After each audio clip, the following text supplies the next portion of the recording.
प्रभु, स्वामी, प्रभु, स्वामी। नाथ, मेरे पिता के यहाँ यज्ञ का आयोजन, हमें वहाँ जाना चाहिए। मैं आपकी पत्नी अवश्य हूँ, किंतु मैं अपने पिता की पुत्री भी, इसीलिए मैं वहाँ अवश्य जाऊँगी। मेरे पिता के यहाँ यज्ञ का आयोजन, हमें वहाँ जाना चाहिए। हमें वहाँ जाना चाहिए।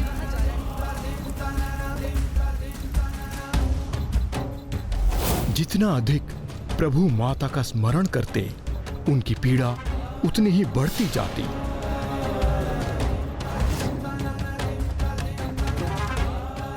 और फिर इसी प्रकार माता सती की छवि को अपने हृदय में रख अनेक वर्षों तक ध्यान में लीन रहे।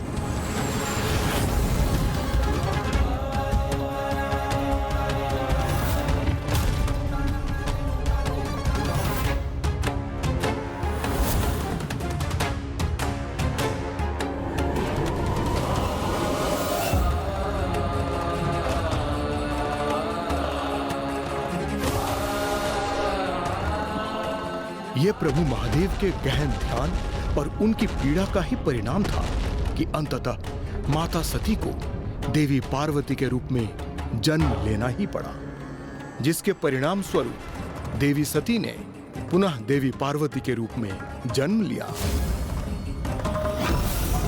और एक दिवस जिस गुफा में प्रभु ध्यान मग्न थे, वो उनकी सेवा करने वहीं पहुंच गई।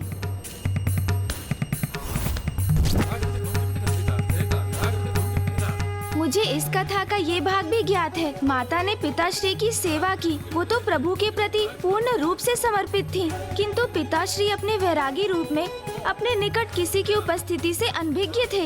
जब देवताओं ने कामदेव को भेजकर इस स्थिति में हस्तक्षेप करने का प्रयास किया, तो वो भी असफल हो गए।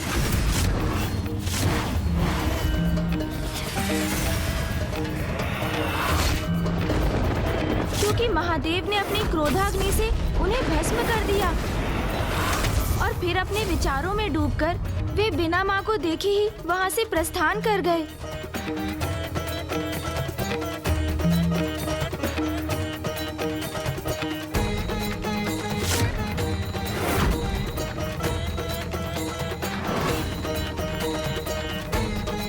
किंतु माँ फिर भी निराश नहीं हुई।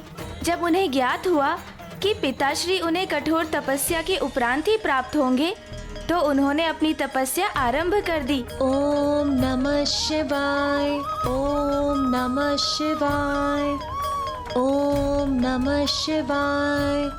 आप भी मात्र अपनी माता की तपस्या का ही उल्लेख कर रहे हैं गौरी पुत्र। आप भूल रहे हैं कि प्रभु ने भी तो तपस्या की और साथ ही साथ सहस्त्रों वर्षों तक देवी सती को स्मरण करते हुए एकाकीपन की पीड़ा को भी सहा।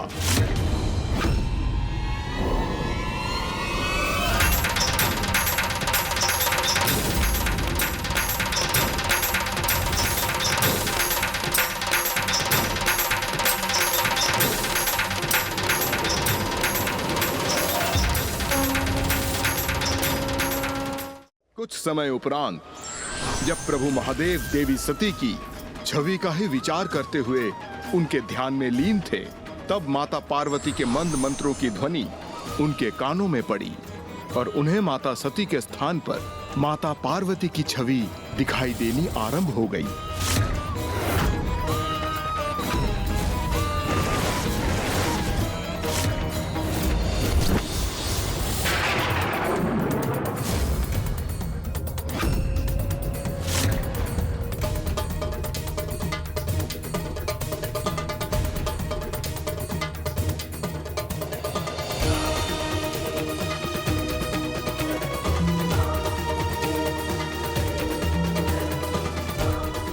अंततः आप आ गए प्रिय।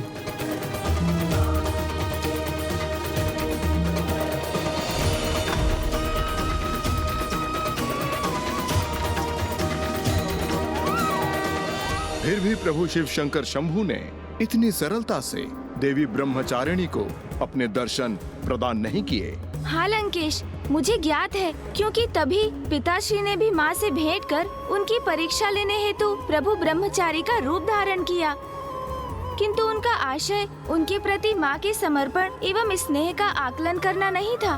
तो फिर आपके अनुसार प्रभु उनकी परीक्षा क्यों ले रहे थे गौरी पुत्र? वो तो संसार के समक्ष ये उदाहरण प्रस्तुत करना चाहते थे कि अटूट संबंध स्थापित करने हेतु दोनों को ही परीक्षाएं देनी होती हैं। प्रभु की परीक्षा तो उनके विरह ने ली थी और अब माँ को अपनी परीक्षा देने का समय था। ओम नमः शिवाय, ओम नमः शिवाय, ओम नमः शिवाय।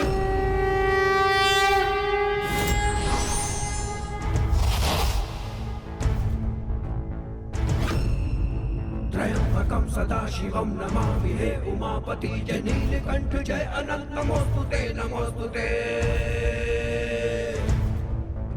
हो भोलेनाथ भक्तों के हो कष्ट से निवारते, ये सृष्टि सारी संकटों से शिव ही है उबारते। ओम नमः शिवाय, ओम नमः शिवाय, ओम नमः शिवाय, ओम नमः शिवाय, ओम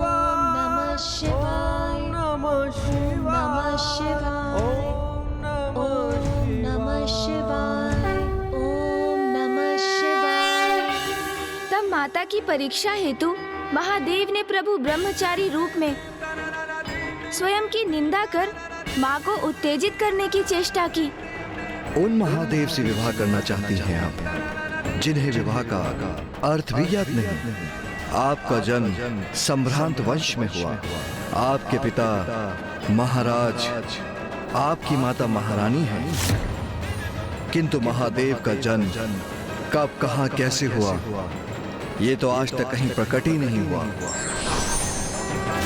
एक भिक्षु मात्र है वो स्वयं भोजन नहीं करते तो अन्य किसी को क्या भोजन देंगे। आभूषण आपका 16 श्रृंगार है, किंतु वो आभूषण के नाम पे आपको क्या दे सकते हैं? अपने कंठ का सर्प।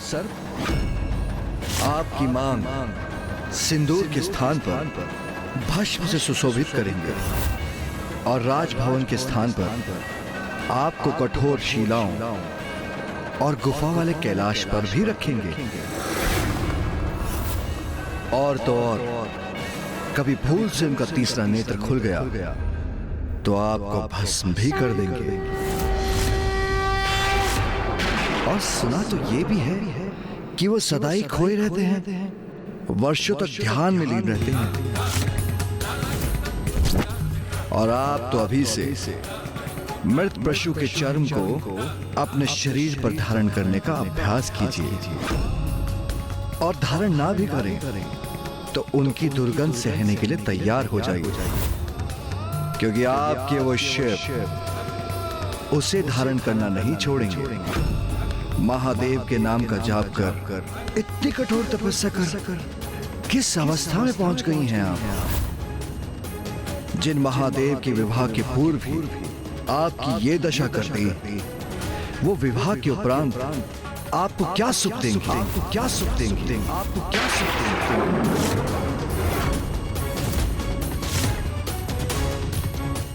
प्रभु महादेव के लिए इतने अपमानजनक शब्द कह रहे हैं ये, वो भी मेरे समक्ष। इतना दुस्साहस इनका। और महादेव से विवाह के उपरांत आपको शिलाओं पर रहना होगा।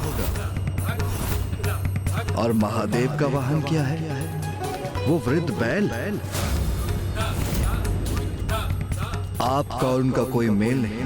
बस बस।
और इस प्रकार माता पार्वती और प्रभु भोलेनाथ के एक लंबी अवधि के विरह को निकट लाने एवं उन्हें एक करने में सहायक सिद्ध हुआ मेरे प्रभु भोलेनाथ का लिया हुआ ब्रह्मचारी अवतार।